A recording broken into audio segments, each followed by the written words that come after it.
brings the heat, no filter in sight. Jason's got the insights, always gets it right. Sean's the wild card with a laugh in the night. On Folklore, they banter about the latest fight. Folklore podcast, stories non-stop. Entertainment, gossip, and tech's new crop. Loud opinions, like a punk rock pop. Marcus, Jason, Sean, they never drop.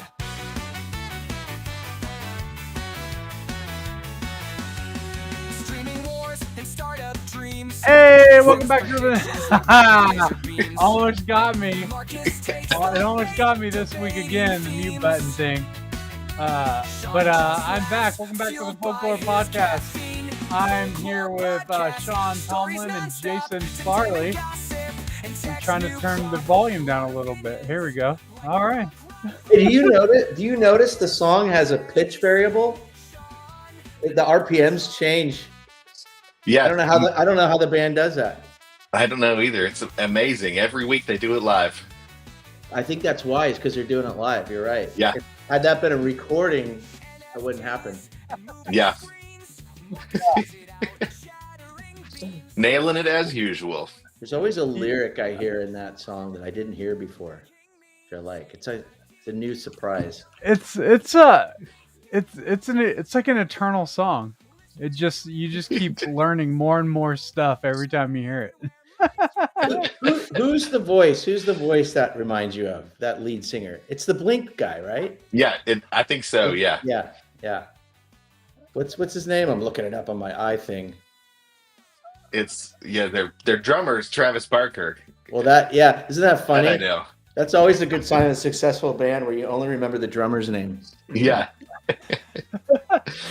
Well, the best drummers I've ever gotten to share a stage with. Yeah, hey, Jason, do you have a good mic plugged in? It's possible that I am not using it. I think it's possible too. Plugged in, but I wasn't using it. There you go. You're way better. This is my second one of these, and I still can't. It still doesn't work. So let's take two. So you're gonna have to hear the built-in mic. Take two and call me in the morning. That's what they say. A good look, though. So Tom DeLonge, yeah, it's a little bit like Tom DeLonge. But I was thinking it's funny. I know this is going off script, but I was thinking about this the other day, Jason and Marcus. I was thinking about bands that are huge band names, but I have no idea what the lead singer's name is. Yeah. I'll give you an example. Boston. Remember that band?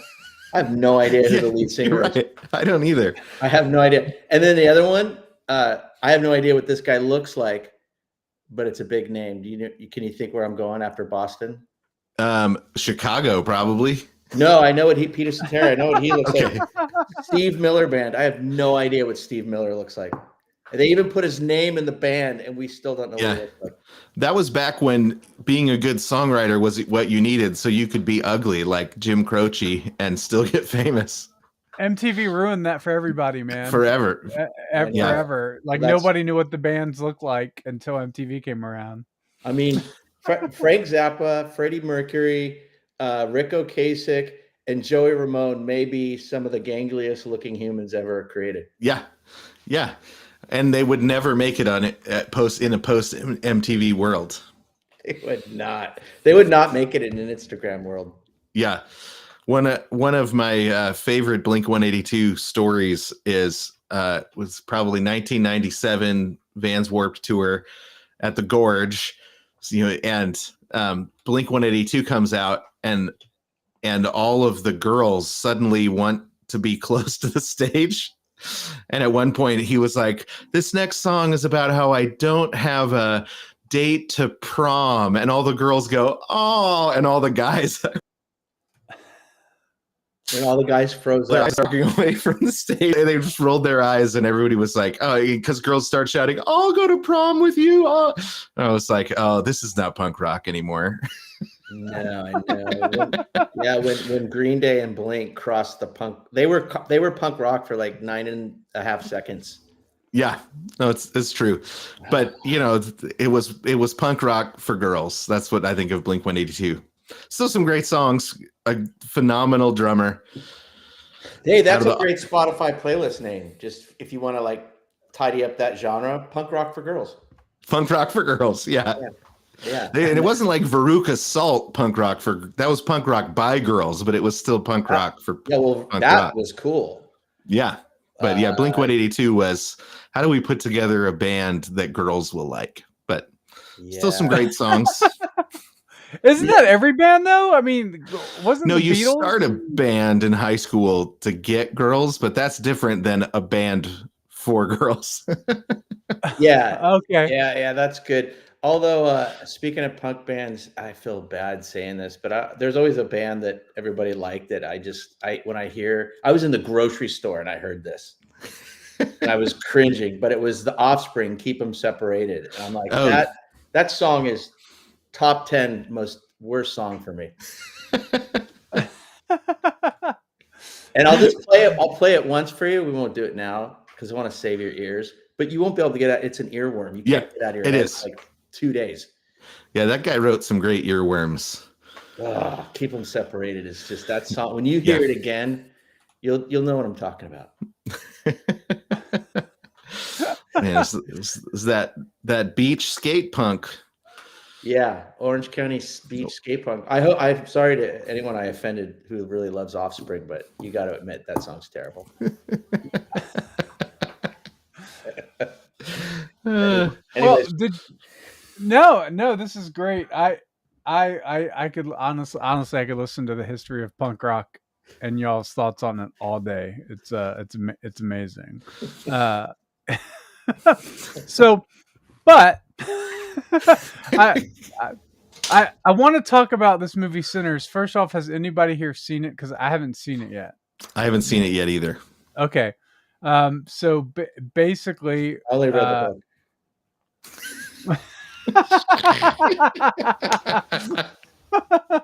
Yeah, I heard it doesn't live up to the books, but yeah. The ending's a little different, I heard.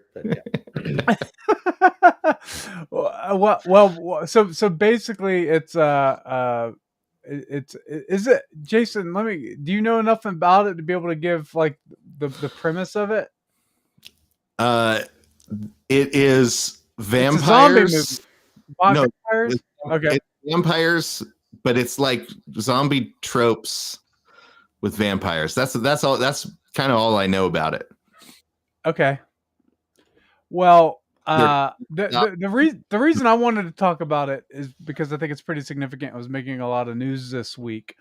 Is that the studio, in order to get Ryan Coogler, the director and producer of this film, or writer of this film, in order to get him away from streaming networks and other networks that were going to take this movie, they gave him a crazy deal. I mean, I personally don't think it's crazy. I think it should be relatively routine.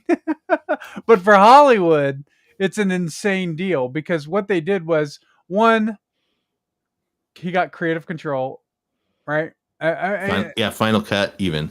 Creative control, final cut. He got his budget. He got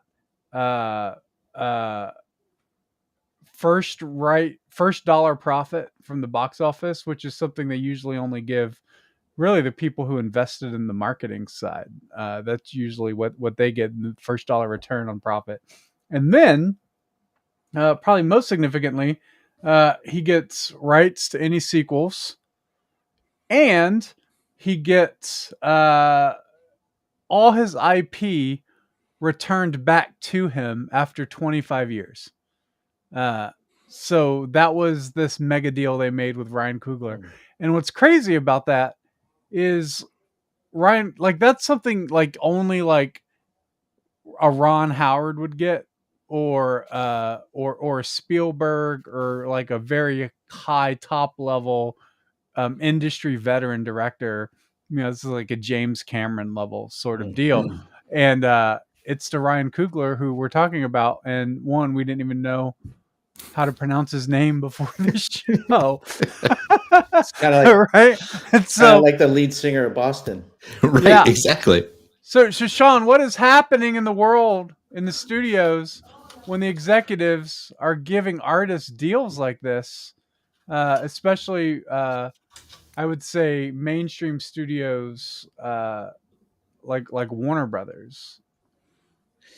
Yeah. Can we pull up a picture of this goblin? Yeah, yeah. I'm gonna pull up a picture of the director. Yeah, and just for the audience that don't know what IP means, because sometimes we'll use some industry jargon that he gets his own IP. It's for icicle pops. He gets his own icicle. Isn't that right? That's right. Yeah, That's right. Icicle it pop, is. which is like a They frozen. get all the icicle pops he can Yeah, it's a frozen possibly handle. sugary treat. They come in orange flavor, blue flavor, and red flavor. And red flavor. Sometimes purple. Yeah. So I did hear that the movie did 50 million, and 50 million in the first weekend. and what they had 90 million they invested in marketing. Was it something like that? Yeah. Yeah. Okay. So this is him. He's known for Creed. Okay. And Black Panther. And so he's not as like unknown as No, he's people had think. some real success. Yeah. Yeah. But he just doesn't have the name recognition of like a Spielberg. Like he has like it's not multi-generational. Yeah. What's the story? I know I said I read the book, but I've read so many books this week that I forgot the storyline. What's the storyline on Sinners? So basically, I mean, I've seen the trailer. That's as far as I've gotten with it. But from what was, I thought the trailer was amazing because it was like one of those genre twisting trailers where you think it's a slavery movie, like Django Unchained or 12 Years a Slave. Like they present it like this slavery movie, and then like it shifts towards the end of the trailer, and you realize this is this vampire monster hunting sort of movie that's set in that time period. Okay. Would you draw a comparison to like Get Out? Was it Get Out? Yeah, I think it is kind of a similar horror movie. Yeah. To Get Out, because they start like a dance hall juke joint, and the vampires hate music, and so they show up and want to destroy it. That's, by the way, highly recommend if you ever go to Jamaica, go to a bona fide dance hall juke joint, and that is a fun time. I'm not joking, by the way. That's not a joke. I believe you. It is so much fun, especially if you get out of the resort cities. I need to watch the movie because otherwise I can't really comment. I could just throw out a bunch of dumb jokes that make no sense to anybody. But do you think do you think the deal is significant? Like what we're, because when they could have said, we're going to own the IP, we're going to own the rights to sequels, and then instead they go, you can have it all back. My guess is there's what's something else changed. I don't think anything's changed. I think there's something more to be behind the deal. And I'm not saying this is the case with him, but I know in the music industry, a lot of certain types of artists get some pretty special deals because if they don't, things won't go well. It's just gonna leave it at that. Okay. They wanted to work with Coogler so bad. They said, "What'll it take to get that deal?" That sort of thing. Maybe okay, not. and Michael B. Jordan too. No, that's a great. It's a great question. Star. That's a great question though, because you brought up a good point. I mean, giving up that kind of equity or in the IP and all those rights is very uncommon. To me, there's something else going on, and who knows what that is. But that's a pretty rich deal. And I think that I just read in the trades today that movie. Gosh, what was the other thing? It's drawing a blank because that's all under Paramount. It was there was an article that came out today about the whole Sherry Redstone and the Paramount merger and the Skydance deal. Sinners is one of the crown jewels in the mix, and there's another project. It'll come to me later that's doing well for them.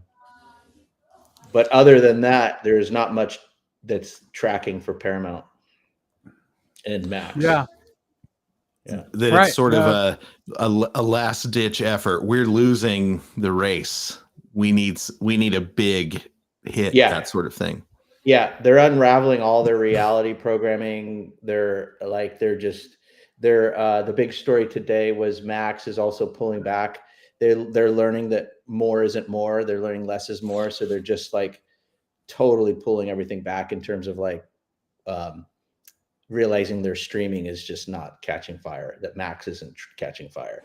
So I think I got the idea they're going to do more of like an Apple model where it's just really great, a few great things versus trying to own everything. I'll say this about Apple.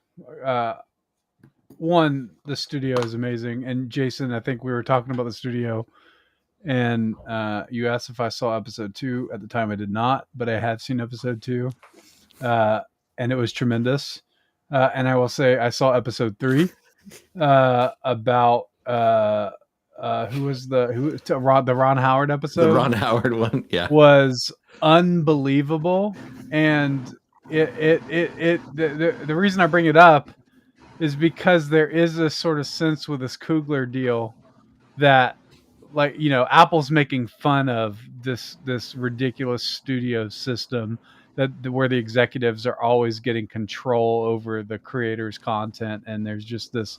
It's basically Curb Your Enthusiasm. I feel like a little bit of Seinfeld, Curb Your Enthusiasm. That episode is, yeah, that one is for sure. But the writing of that is like the writing just in general is just so tight. Like everything matters, and episodes 2 and 3 for sure. Like episode 2, that episode, the oneer is what it's called. The writing is so tight on that. Everything that happens in the beginning impacts at the end, and it's just tremendous work. But it is making fun of the idea that the studio executives are interjecting and giving bad ideas and making things worse. And that is the expectation of the studio executive to do that. And I think Apple's really bucking the system there with just allowing that. They're really making it's a statement to everybody else, saying we know how you guys operate. What'd you say? No, I'm struggling. No, you don't think so? I'm just struggling. This is what I like about us. We don't always agree. And if we did, this would be a boring podcast. Yeah, it's okay. Before I is it just the camera work that you don't like, especially in episode 2? Or thank you for asking, Jason. That shows that it's the drums. He doesn't like the drums as they're walking drums and walking. It's been done for thousands of years. People have been marching to the beat of drums, but Sean just says it's overdone. Soldiers throughout history, the Revolutionary War, great men throughout all of time, they've marched to the beat of drums. But Sean sees it in the studio, or he sees it in several other shows, and it's just Fortunately, I drank 2 of these before the podcast, so I'm ready to answer you. First, I want to say I appreciate that both of you are paying attention, because you're right, the drums and the camera work are really a problem. But then I realized I have a much larger problem. And this was really a sad epiphany, and I feel bad to say this, but I realized the show's terrible. Seth Rogen is not funny, and now I can't.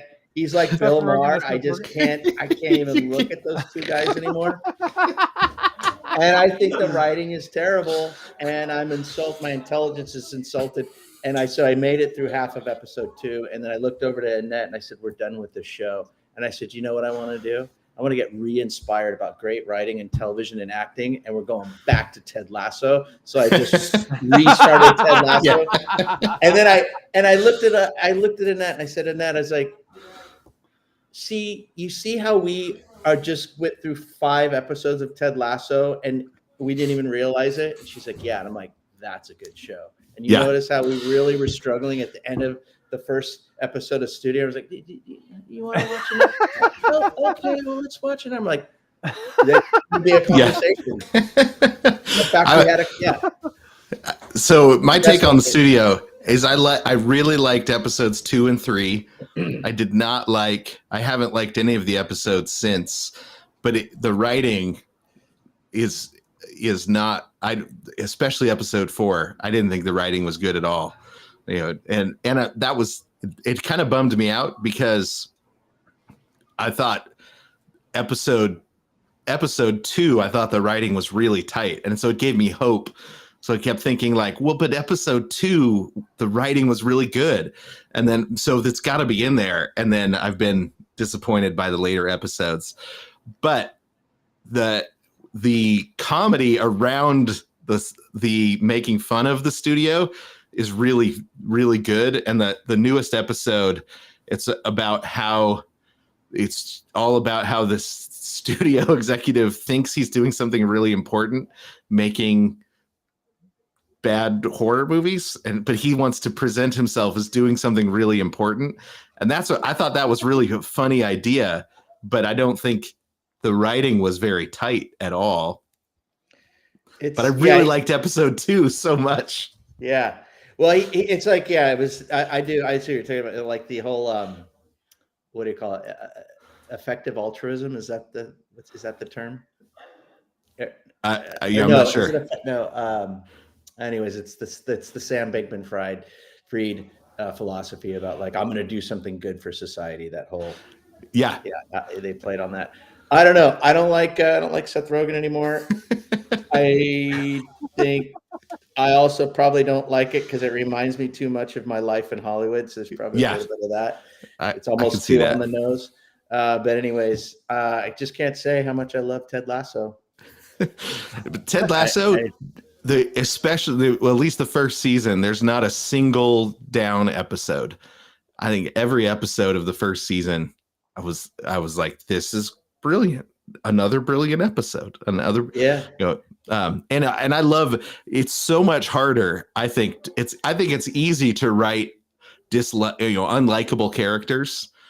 And and in Ted Lasso, it's like writing Superman, where you've got a character who doesn't have flaws. That's so hard to write. Because the world is put right around him. Right. That's what's changed. And it's a much harder concept to write even. And I think they did a better job. I can think of one other TV show that was able to do that. It's Monk. Yeah, I think you're right. Monk has this perfect figure. It really is in some sense. I don't mean this in a blasphemous way, but the Jesus character, right? He has no flaws. He's morally pure, or is at least struggling to be. And everything that happens around him is the opposite of his character, and he never falls and never stumbles. So like Superman has to be written that way. You can't make a dark version of Superman, and that's what I think. Superman and Lois did that very well in CW. I don't know if Jason, you ever got to. I'm about halfway through season 1. Aaron and I are watching it. That's it. Oh my gosh! I thought you were gonna say you're halfway through the final season. I'm so sad for you. I know it's good, but yes, it is. You've got it's harder to write a character. It's easy to write a dislikable character.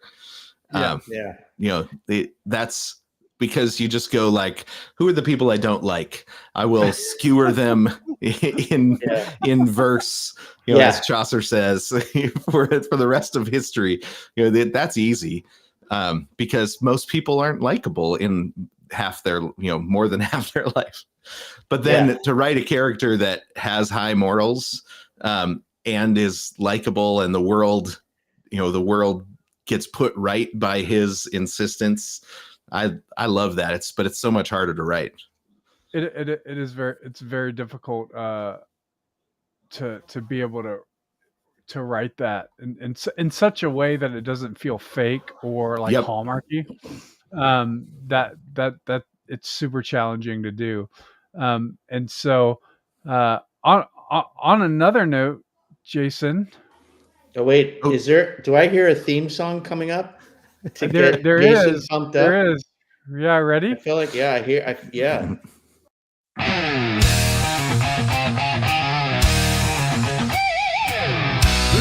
and gentlemen, it's that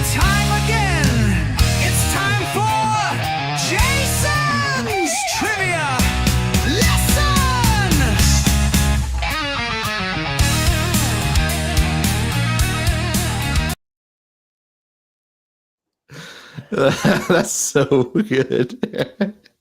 Okay. All right. Here we go. So we all know that the first director to use computer-generated graphics was Alfred Hitchcock. No, wait, real quick. Wait, what? Every week it starts out with "we all know." I'm just, do we? And the people that don't know, how do they feel about that? Well, I don't want to talk down to anyone, so I just want That to. is, I want to that is assume the talking best. down. That is talking down, though, because it's Yeah. almost like a passive aggressive. Yeah, Okay, it's go so ahead. I know, subtle, but I got such a good laugh out of Sean now that I feel addicted to the laughter. You know, it's like, so Oh, we wow. all know We that all the know first now. director to use computer-generated graphics was Alfred Hitchcock in the opening credits of his 1958 masterpiece Vertigo. Right, he was always on the front I had edge no idea, by the way. of I had no idea. technology. Go So ahead. he heard about these computer graphics and he said, "Ooh, let's put it in a movie." His use of technology, that was one of the things that's really impressive. He's always on the front edge. Well, but then the movie Westworld, 1973, was the first feature to use CGI blended with the action of the movie, right? So you've got the android character, and whenever you see from his perspective, they use CGI. So 1973, and that's what opened the way for Star Wars, Alien, Star Trek 2, who all used computer-generated graphics to really, wow audiences. But this is the question though, what 1985 movie had the first fully digital character?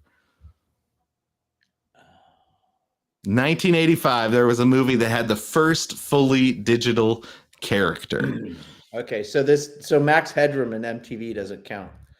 No, because that was, not a movie. And that would have been, what, 87, 86, 87? I'm going to go 85, 86. Might have been, yeah. Max Headroom, though, we should bring him back. Okay. That is good. Yeah, Max Headroom. I'm afraid to rewatch it because I loved it so much as a kid. I'm afraid it's terrible.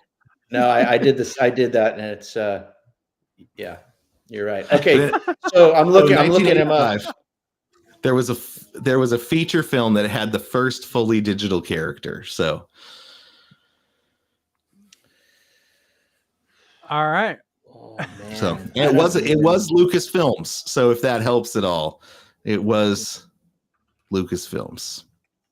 Wow, we got some a lot of activity. By the way, I want to before we move on, we have somebody who wanted to know they can't decide whether Mac or iPad Pro with keyboard. I say what you do is you buy an old iPod, hack it, and rewire it to an old BlackBerry. That's what I would do. It's a bit of a hack, but you'll right. Yeah. So that way you can run your BlackBerry on Wi-Fi. Exactly. Yeah. It's a bit of a hack. It's like a 3-minute tutorial on YouTube, but you'll love it. Ooh, Willow. That's a really good guess. That's a good guess. But that was claymation, I'm pretty sure, wasn't it? I love Willow, by the way, and I couldn't wait to show my kids, and they were like, "Dad, this is weird." I was like, "Yeah, it explains." I watched this over and over as a very young child, so along with Labyrinth. Can we rewind the tape? I'm super curious about computers in 1958. What's the backstory there? The computer must have been the size of like a Goodyear blimp. Yep, and it was a military computer that he went in and used to create the opening scene of Vertigo, where you've got the inside, what starts very small and it grows, and it's a little twirling thing, and then it grows. So he used a military computer to create that first. Who's this? Alfred Hitchcock. Alfred Hitchcock. You just gave away the trivia question. He was asking about Vertigo. So that computer? was Like it was 1958. It wasn't like he busted up in a Dell computer. I mean, it was like, what in the world? So what was the question? What 19? What 1985 movie had the first fully digital character? Oh, it wasn't. Okay, sorry. Yeah. Okay, So I thought you were saying it was Vertigo. no, Vertigo was just the first time that anything computer generated was in a movie. So Yeah. what they Okay. had to do was they had to make the computer generation and then film it. By the mid 80s, the Lucas's group, Magic, what is it called? Industrial ILM. Light and Magic. Industrial Light and Magic. They'd figured out how to use lasers to put the computer generation directly onto the film. In that process with Alien and Star Trek II. And Has anyone in the chat room got the answer? Because I see some people throwing out some answers. we got pretty close. Oh, The okay. Ewok Adventures. Those were some couple of good movies. Yeah. But it was not the right answer. But the Ewok, Man. yeah. That's Yep. Tim's guessing Willow. Really good guess, but not right. But that is a great movie. I'm pretty sure it was claymation rather than computer generation Willow. I'd have to look it up to be sure, though. I would love to now. You got me wanting to go down the nerdy rabbit hole, and I want to know, how did Alfred Hitchcock have connections to the military? Because that had been pretty top secret. So now it got me thinking about Lookout Mountain and the whole Laurel Canyon connection. I bet you there's something there, something going on there. Because not everyone has access to a military computer. That's a big deal. That is, but I mean, he was Alfred Hitchcock of Alfred Hitchcock Presents. He was a household name. At least his outline was a household image. But I just want to know how that went. Like, hey, this is Alfred. Can I speak to Lieutenant General Major Skippins, please? I don't think he had an English accent, but like, how did he pitch that? Like, hey, I was wondering if I could just log on to the computer for. I don't know. I want to know. I want to know you probably, I don't know if you would log on yet because the internet hadn't been invented by Al Gore quite yet, had it? No. Al was just dreaming it up in his crib at that point. Yeah. If somebody in the chat gets close, what do we say? You say you're hot. Somebody in the chat is hot. Indiana Jones, you're cold. Right? No? It's not quite. Okay. That could be. Is that it? Oh, no, I love it. I do love my Howard the Duck, but no, it wasn't Howard the Duck. That was puppetry. Should we move on? I think we need some mail. I think we need some mail. Or some mail. We're gonna make snail mail great again. We got mail. Whew. Wow, got a lot of email, but something's wrong with my server, so I gotta pull up all the regular mail. What do we got? Oh, okay. This is from Marky Johnson in Duluth, Minnesota. What's up, nerd herd? Is that a compliment or an insult? I've roamed more streaming menus than Lewis and Clark crossed rivers, and all I find are shows for men that feel like they're written by someone who's never met one. Oh, hey, let's give them a show with 90% gorgeous extras and 10% fake blood. Real men don't spray like CGI ketchup, they bleed. I miss the era of honest-to-God machismo. Guys who fix cars, start bar fights. That reminds me of old Clint Eastwood movies. And actually break a sweat. Now it's just moody, cell-shaded characters pouting in HD, like watching an emo soap opera. So please, give me a hero who punches something, not just his problems. And no more models on bikes unless they're chasing down criminals on a murder mystery. Well, you know what? What's this guy's name? Marcus Markey. Oh, he's got your name, Marcus. Marcus Markey Johnson. No one's ever called me Marky before, but okay. You know what? And we're going to keep it that way. Yeah. If you were Marky Marcus, would that make us the Funky Bunch? Yeah. So I think that's a good timing to get that letter because we actually do have a couple of shows, one on its way and one that just funded. And I kind of want to talk about it because I really like this show and I've watched it a few times now. Jason, Marcus, do you know what show I'm talking about on Lore TV? I believe it's Behind the Beards and Bikes. Am I right? It is right. That is right. It is a great show.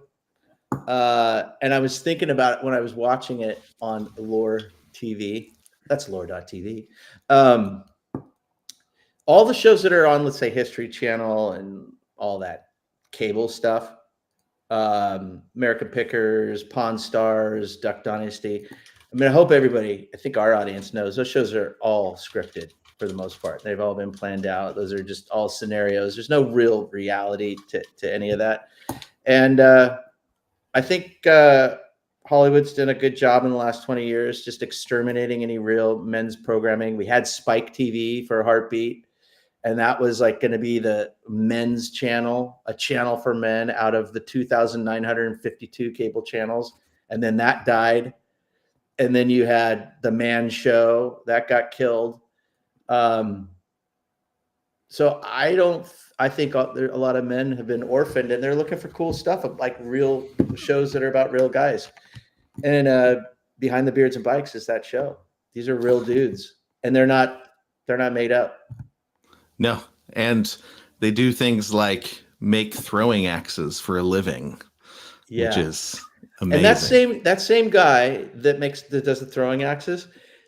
I love this scene where it's like he's on the bike, he's like talking. The guy's tattooed head to toe. He's got like one patch of skin left, and he's like, and then the next shot, he's like carrying a violin. He's like, "This is a violin," and then he goes in this beautiful, like, poetic exposition about how the violin is like a Harley and the vibration. And I was like, "This is pretty good." This guy's, oh yeah. Should we play the trailer? Yeah, let's totally play the trailer. Good idea.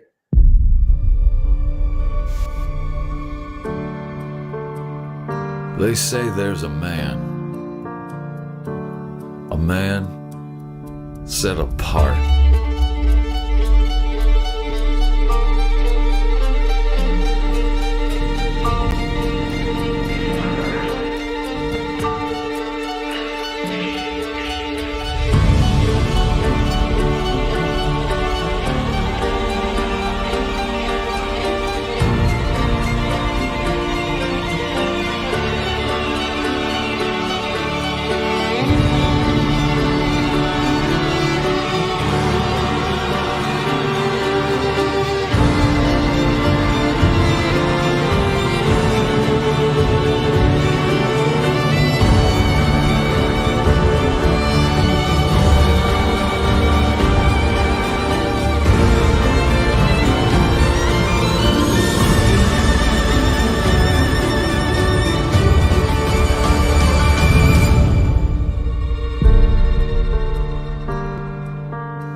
Yeah, man. It's so good. So good. That's awesome. That shot of him throwing axes that he made and then playing the violin is the juxtaposition of that is just, it's amazing. It's like just like, oh, this is like, hardcore masculinity, and then but also here I am playing the violin. I'm a real artist too.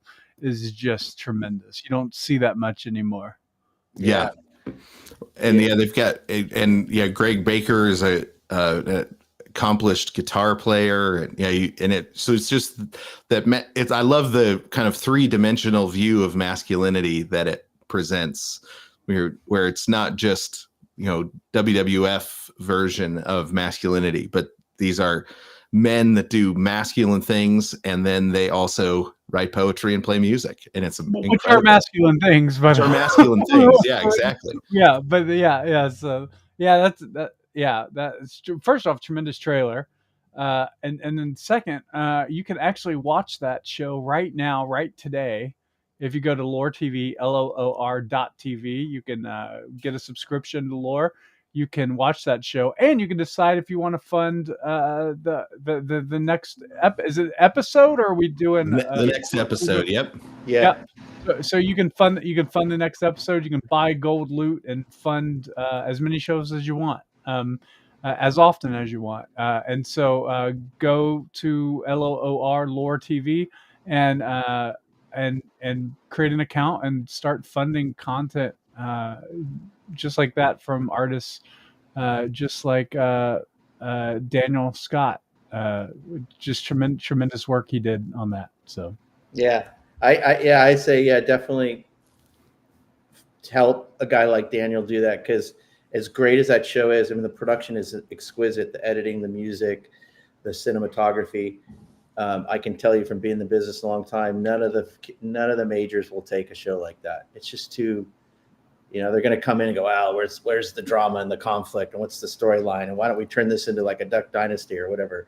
And it's like, no, we need TV shows like that don't pull all those punches and play those gimmicks. And this is such a cool way to support an artist like Daniel to make more of these. So it's I was really impressed. So yeah, I think sometimes we get like storytelling can just be storytelling, and it doesn't have to have all the like fake drama and fake tension. Sort of like reminds me of like Phineas and Ferb or Bluey, even in that sense, right? Where there's not a real like there's not like a real villain or a real bad guy. It's just telling the story.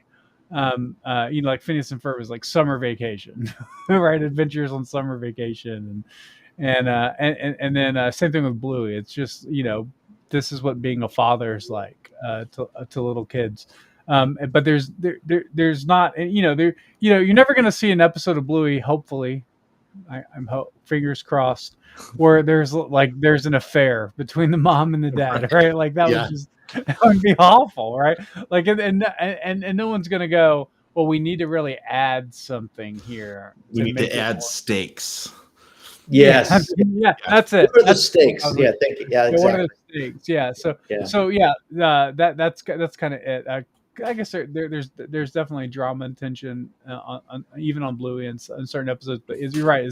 There's not stakes, and that's really the key. So yeah, great work to Daniel Scott on that, and I hope to see more and soon. Yeah. So. And we have some more stuff coming in like that, just following some great I don't even want to say characters because that implies that they're not real people, but they're real guys with real stories. And they just they need a venue to for us to see what they do. So it made me want to ride a motorcycle. That's the other thing, and play a violin at the same time. I want to ride a motorcycle. I think that'd be amazing. Yeah. What else? Speaking of Lore TV, what else do we have that's new, Jason? What else is happening? Well, we've got the second episode of Esoterra is out. Have we announced that one yet? So the first episode, Artificial Intelligence, has been very popular. Yes. The episode just funded, so that's an exciting one. And then we have some really good stuff that hopefully we'll be announcing next week. Yeah. New stuff coming to the Lore platform, everybody. You heard it first here on the Folklore Podcast. New stuff coming. I'm excited. We'll announce it next week. But be sure to go to Lore TV if you haven't already, and at the very least, sign up for the email list. Make a free account. Just make a free account. Sign up for the free email list, and then we're going to send you all those updates. But I am really excited about the future of Lore. I really think some of the upcoming projects and stuff we have are really incredible and amazing. And it's going to be a great year. 2025 is going to be a great year. I got a secret, you guys. I know that I thought I would share this. I could probably get a free subscription to Lore because I know some guys, but I actually am a paid subscriber. And my favorite thing is getting my little email reminder that reminds me that I have 1,200 loot. And there's like what are they, the endorphins? Yeah. The right? dopamine. The dopamine. Thank you. I knew it was one of those. I used to do endorphins in junior high, but now I just do dopamine. You get these little dopamine hits. You're like, oh yeah, I got my loot, and then I just like it's so quick, and like I go right to the site, and I'm just like, okay, when am I going to fund? And it is really fun to take that loot that I get as a part of my subscription and just start going, okay, I want to stoke these guys out. And sometimes I just want to like take all my loot and just give it to one, and like, oh, I'm going to spread this out a little bit. That's a lot of fun. I'm kind of addicted to that. I discovered. Yeah, that's a cool feature. That's why we have so many people that come back every week. it's because they go, "Ooh, I've got loot." Yeah, I'm the same way. Yeah, I like what Chris said. Straight into my veins every Tuesday. That's right. Yeah, it's good. I give Annette a hug for my oxytocin, and then I go to Lure for my dopamine. I got my fix for the week. Yeah. And you don't have to be, disappointed about, there not being any real cocaine in Coca-Cola anymore. Oh yeah. Well, it'd be hard for me to just be disappointed about that because I think that ended in 1934, and I was born just after that. What was the last year that Coca-Cola had cocaine in it? Does anyone know that trivia? I don't know. Maybe it needs to be a trivia question. I'll have to do some research. Yeah. The recipe is still in a safe to this day, so there still could be. Yeah. I actually think, though, from what I heard, Coca-Cola is one of the only companies in the world that has the right to import cocoa from into the Colombia. From Colombia. Yeah, and that's interesting. It could still be there. So Coca-Cola is basically doing deals with the cartel. Yeah, I would imagine it's like their biggest supplying partner. That's a whole document. We got another. Somebody on the chat. Write that down for a documentary idea. But I learned a fun fact this week about Pepsi and Coca-Cola. I didn't know. Did you know that? So PepsiCo owns like everything: Cheetos, Doritos, all this stuff. They're so diversified. Do you know that Coca-Cola only owns drinks? They own no food. I did not know that. I didn't know that either. Kind of an interesting. Oh, unlike Pepsi. Pepsi owns tons of food products. Yeah, right. Yeah. Coca-Cola's only very, very streamlined. Yeah. Business. They don't want to get distracted. Yeah. Well, speaking of distractions, is it time to be distracted with a trivia lesson answer? I think so. So we had some really good guesses. Labyrinth is a really close guess, but that's 1986, but it does have a computer generated owl at the beginning of it, so it does have a fully computer generated character. But it was 1986, so it was 1 year later, and the closest was Laura. Right, Laura with her guess of Sherlock Holmes. That's very close. Very close. But in 1985, it was actually young Sherlock Holmes. You're so specific. I know. So young Sherlock Holmes, the story of a teenage Sherlock Holmes who is not yet separated from his also brilliant brother. Directed by Barry Levinson. So it was that would have been post Rain Man, Barry Levinson. What else did Barry Levinson do? He did Rain Man was his big breakout. But then in 1985 for Lucasfilms, he directed Young Sherlock Holmes. Yes, you just missed I would give it to you, but it's not up to me, unfortunately. I heard Laura, we do give consolation prizes for members that get a partial answer. What does Laura get? So you got it's a 2/3 correct answer. So yeah, that's got I wouldn't want Jason to be my teacher grading my papers, man. It's a C. You get a C. It's a passing grade. By the way, I just want to spotlight how much we learned today just from that one trivia lesson. So I did put, I don't know if you downloaded it, but I did put the scene, the YouTube link up there, Marcus, if you downloaded it, but I don't know. And so what it is they're in a church, and the window, the stained glass window, pulls apart and forms itself into a glass knight, and he has to fight off a glass knight that is fully CGI animated. So it's the movie's a lot of fun, but I think it's mostly famous for having the first CGI character. So what about Chris? So Chris has a point here. Tron. Now, Tron doesn't count? Those weren't CGI technically? 1982? It was CGI, but it was never a character created by CGI. So it was backgrounds. Yeah. So you're thorough with these. Yeah, it's very. I mean, you got to pay attention. Yeah. So here's the I don't want to play like the whole clip. So maybe we can scrub through and find it. So we don't at the it starts at the 50 mark, 50 seconds in. All right, just do it quick because no volume. Yeah. So 50 seconds in. The sensors are. Oh, just do it quick, like what you're doing. I like that. Right there. That's CGI. No, it's about to start. He looks up. He's looking at it. 50 seconds in. Right. Let's do our own voices. There, here it comes.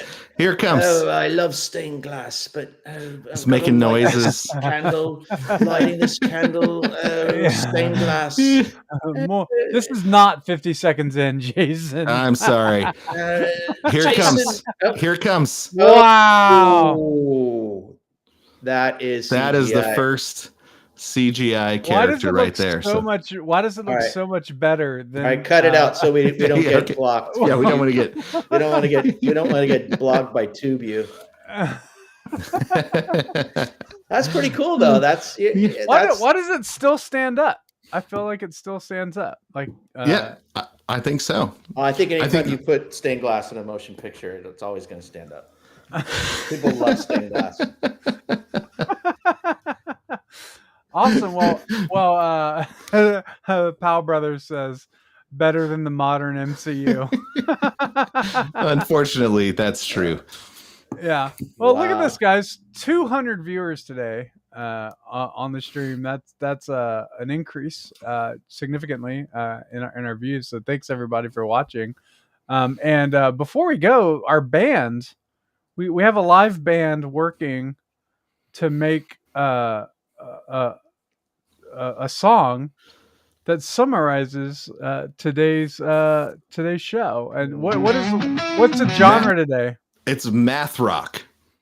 Math rock. What is math? Wait. What is math rock? Well, let's listen and find out. Okay. Okay.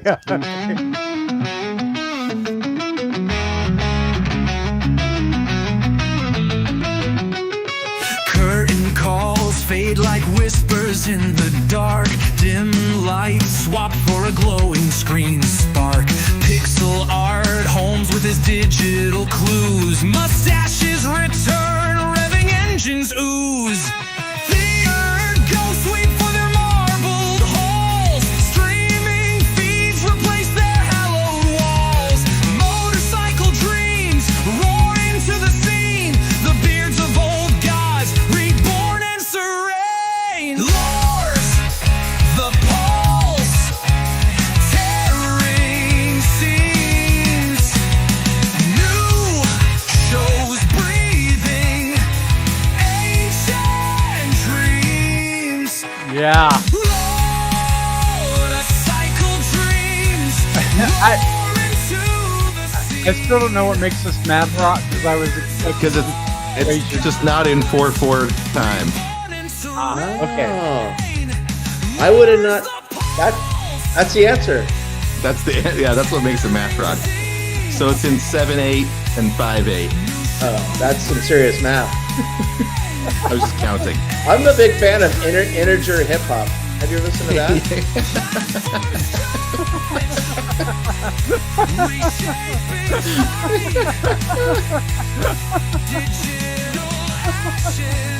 Oh man. Wow. Futures fight. Well, this was All a right, fun one. guys. I almost want this to go another hour, but whew, guess we got to save it for next week. Yeah, I we'll think save it so. for next week. Be sure to tune in every Wednesday at 4 p.m. Pacific Time, 8 p.m. East, 7 p.m. Eastern for the Folklore Podcast. Thank you all for joining us, and be sure to subscribe to LOOR.tv and fund your favorite artist.